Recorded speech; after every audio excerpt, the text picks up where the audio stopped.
Hello, madam. Nagkita na din tayo. Wow! Grabe Ang naman. ganda mo pala sa personal. Totoo ba yan? Nako. Kasi nagpunta sa akin si Alex. Akala ko si Alex yung maganda, pero ikaw pala talaga.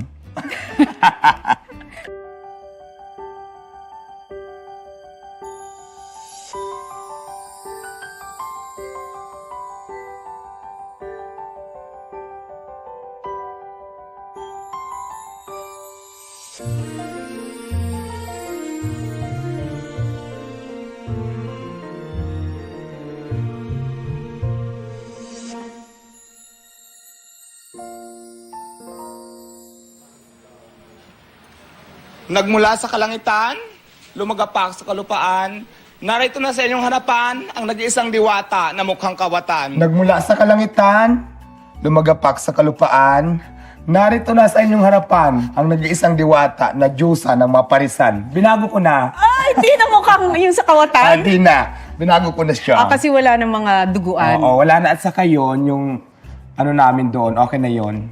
Oo, Ay- kasi yung nagsumaksak daw sa'yo, nagtatrabaho na. Yes, nakamove on na kaming lahat. Nasa akin ngayon.